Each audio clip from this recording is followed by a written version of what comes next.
एक ऐसा international fund जिसका हिस्सेदारी जो है उसका पोर्टफोलियो के अंदर 23 अलग अलग देशों के अंदर है, जो दुनिया की सबसे बड़ी कंपनीज हैं जो कि अमेरिका की हैं, वो उसके अंदर टॉप 10 कंपनीज शामिल हैं। India, USA, China, Europe, develop company और इमर्जिंग कंपनी सारी उसके अंदर शामिल है, और ऐसे देश भी शामिल है। दोस्तों, फंड का नाम है डीएसपी ग्लोबल इक्विटी फंड, और ये फंड एक इंटरनेशनल ग्लोबल फंड है, और ये गिफ्ट सिटी बेस्ड फंड है।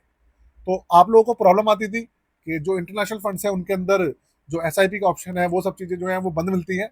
इस फंड के अंदर ऐसा कुछ भी नहीं मिलने वाला, क्योंकि ये फंड गिफ्ट सिटी से बिलोंग करता है। अगर आपको गिफ्ट सिटी फंड नहीं पता है तो आप वीडियो देखेंगे, आपको मैं शॉर्ट में सारी की सारी चीजें बता दूंगा, इसके अंदर आपको एक आइडिया लग जाएगा। शुरू करते हैं।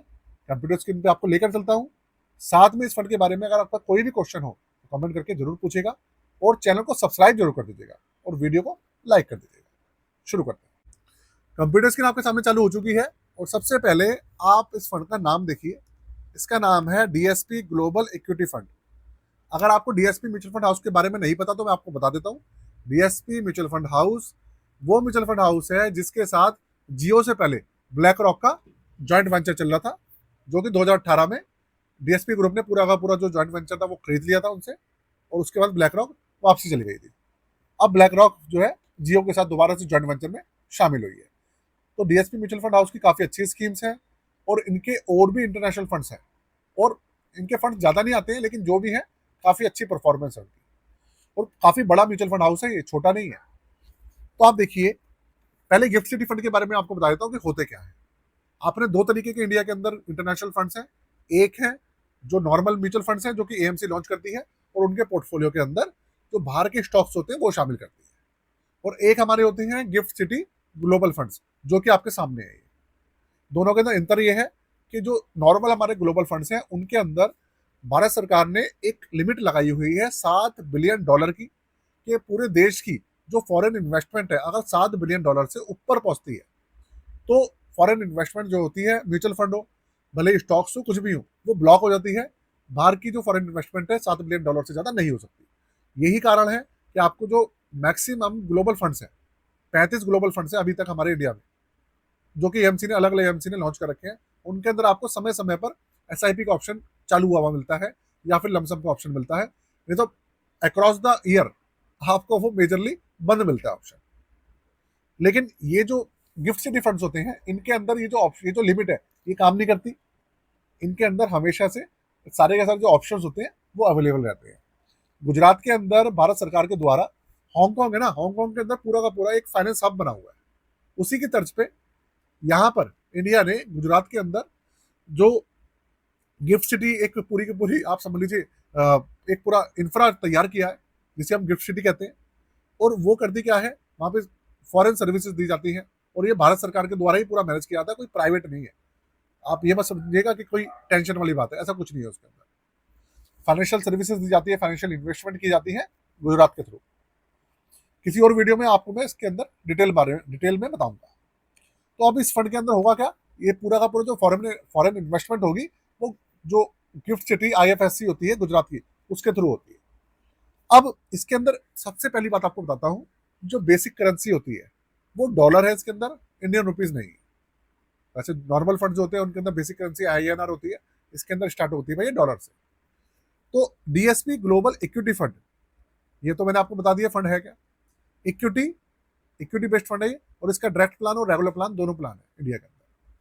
अब मिनिमम इन्वेस्टमेंट की बात करूं तो यहाँ पर है $5,000।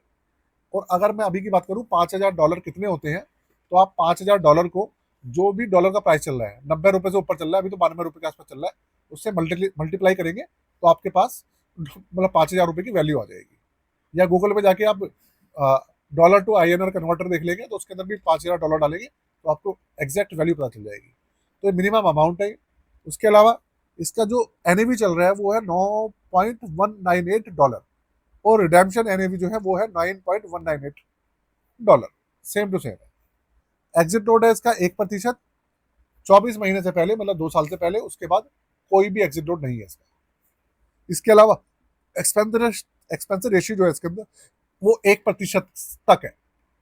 1% फिक्स नहीं है, उसके कम रहेगा उससे। और इसका जो बेंचमार्क है वो है MSCI ACWI net total return. अब आप कहेंगे भाई कि एक्चुअल में ये बेंचमार्क क्या है? भाइयों, इस बेंचमार्क के अंदर ही सारी कहानी छुपी हुई है, और अब मैं आपको इस बेंचमार्क के बारे में ही बताने वाला हूँ। पूरी की पूरी एक रिपोर्ट है, वो आपके सामने पेश करूंगा, तो आपको पता लग जाएगा कि बेंचमार्क क्या है, किस तरीके के स्टॉक्स है, किस तरीके के इसके अंदर देश शामिल है, क्योंकि ये एक ग्लोबल फंड है, मैंने आपको स्टार्टिंग में ही बताया था। तो आप देखिए एक्चुअल में ये इंडेक्स है क्या। ये रहा इस इंडेक्स का पूरा जो फैक्ट शीट है वो है। थोड़ा सा ना मैं इसको क्या कर लेता हूँ, जूम कर लेता हूँ, जिससे कि आपको अच्छे से दिख जाएगा। अब आप देखिए इस इंडेक्स की परफॉर्मेंस देखिए। फरवरी 27 फरवरी 2026 का डेटा है ये, और इसके अंदर ये वाले जो आप डेटा देख रहे हो ऊपर का, ये सारे के सारे एवरेज इसी इंडेक्स की है, क्योंकि ये जो फंड है ना, ये एक इंडेक्स बेस्ड फंड है, ये इसी इंडेक्स को सपोर्ट करता है। ये एक महीने में 1.31% का इसने रिटर्न दिया है, 3 महीने में 5.45% का एवरेज है, एक साल में 24.72% का एवरेज दिया है इसने, और ये सारे रिटर्न पॉजिटिव है।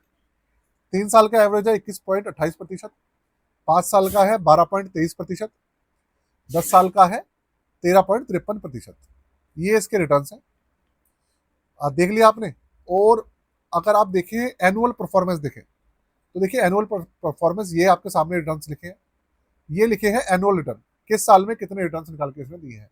जैसे 2025 में 22.87 रिटर्न दिए, 2024 में 18% दिया, ये एवरेज नहीं है, ये उस पूरे साल का रिटर्न है।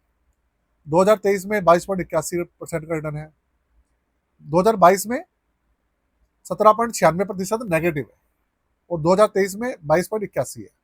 मतलब आप देखेंगे तो इस पूरे इंडेक्स के अंदर 2022 में 18% तकरीबन नेगेटिव गया है, और 2018 में करीबन 9% नेगेटिव गया है, और 2015 में ये 1.84% नेगेटिव गया, नेगेटिव भी गया है। तो ये भैया इस तरीके का आपके सामने पूरा का पूरा इसके अंदर डेटा है।